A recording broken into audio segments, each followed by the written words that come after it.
Hey guys, welcome back to my channel. So as you can tell, this is another Talk Tuesday and another video on the Melanie rape allegations. Basically, it's finals week and I do not have time to make a regular main channel video, so I decided just to make another Talk Tuesday because I don't want to go more than a week without posting. And with that being said, let's just get into this.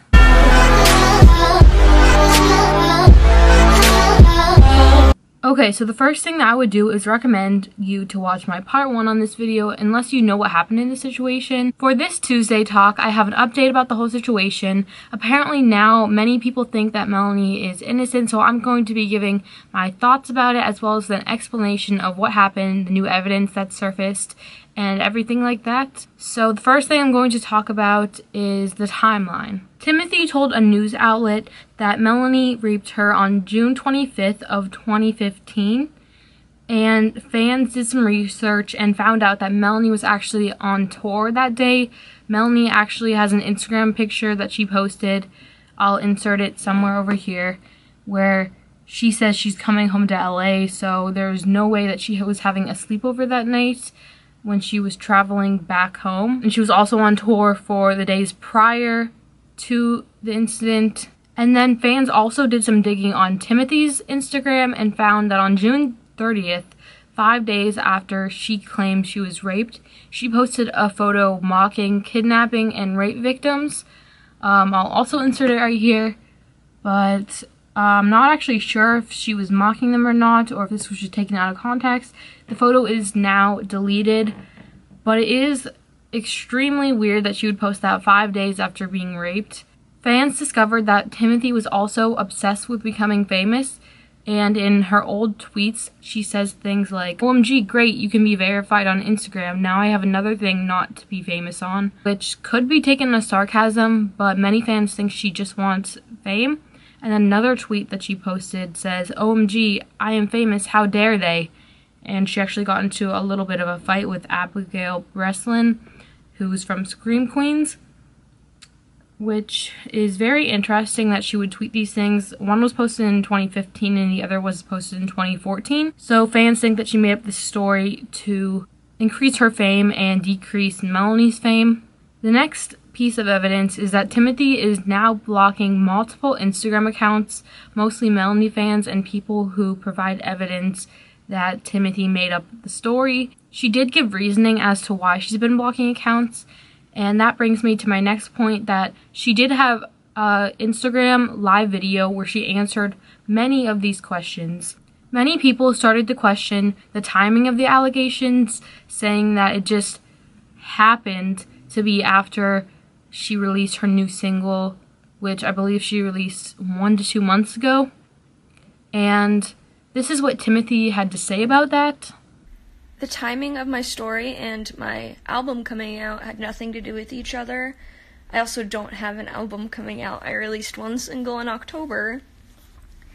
And, you know, the timing, me saying something 2 months later really doesn't have anything to do with it, despite the fact that I'm a stronger person now, and that might be happening at the same time. I'm strong enough to release music again, and I'm strong enough to speak out about this. She basically claims that now she was strong enough to release the allegations and speak out, whereas before she wasn't, and she's also now strong enough to release music, and they just happened to be around the same time.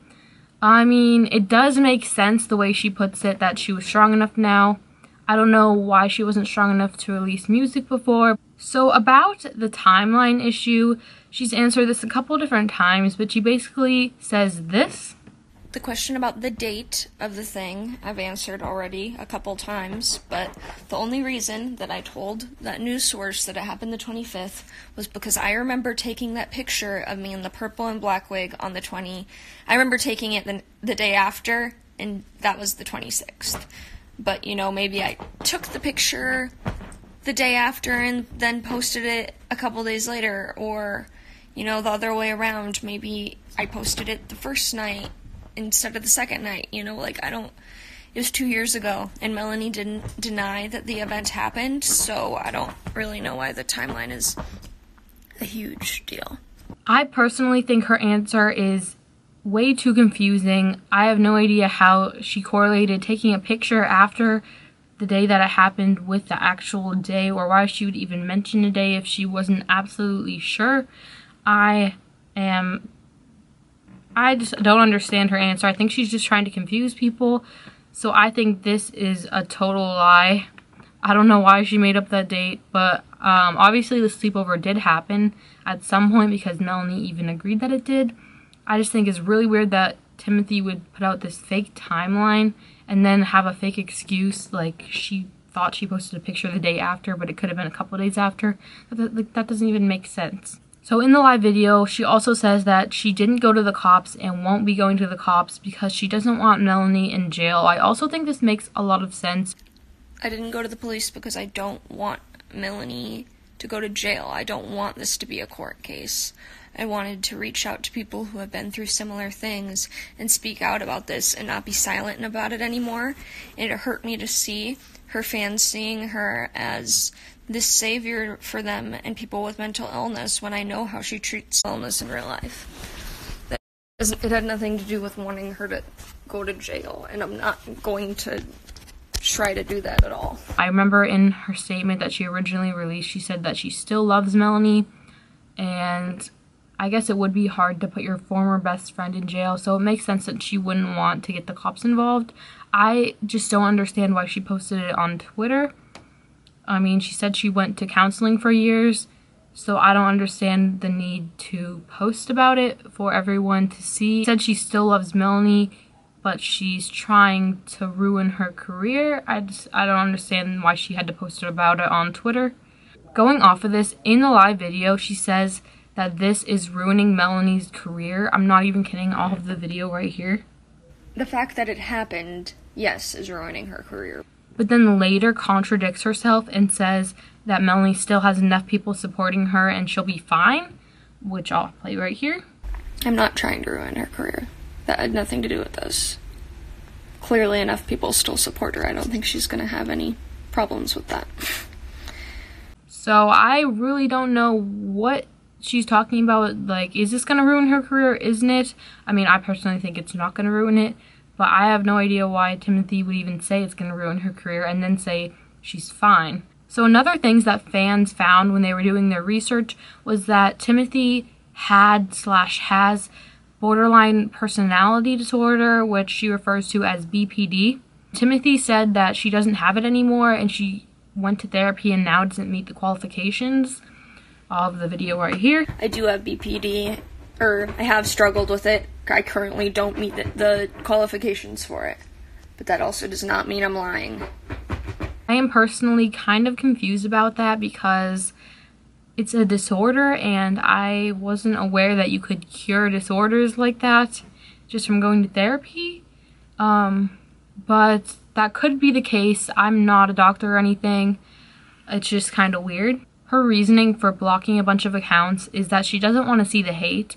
So here's her explanation. I've been blocking people because it hurts me to see people just commenting trash on my page about how terrible of a person I am, and I don't want to see it, so I'm trying to get rid of it as much as possible. I personally think that is a very valid reason. If people were commenting mean things on my profile, I would probably block them too. I think that's just a normal thing to do. So after this live video and everything, Melanie put out a new statement on Twitter. It says, I understand how hard it could be to see my side of the story, considering no one with a heart would want to invalidate anyone speaking up about this topic. I want to thank my fans who took the time to research the timeline, analyze past Instagram photos, and question the story being told, which reveal her false statements.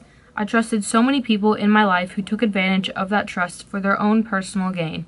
Please know that my intentions with everything that I do in my life are always pure, and I would never be intimate with someone without their absolute consent. I thought this was a pretty good statement, and it cleared up a lot of confusion. She still doesn't deny that the situation occurred. They did do things together, but based on what she's saying, it was fully consensual.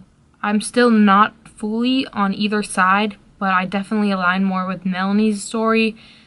Just all of the proof that's come out, I think Melanie is definitely telling the truth, and Timothy did have a motive for making up this story. And I also found it very suspicious that throughout the Instagram live video, whenever Timothy would answer a question, she would turn away like this and answer the question. I mean, I don't know why she wasn't looking at the camera, but I just found that very strange, the way she was turning away every time she answered a question. I hope you enjoyed this video. Let me know in the comments down below how you feel about the situation considering all the new evidence, and let me know if you were always with Melanie, or if you switched sides, or if you're just not on any side like me. And with that being said, I'll see you in my next video. Peace out.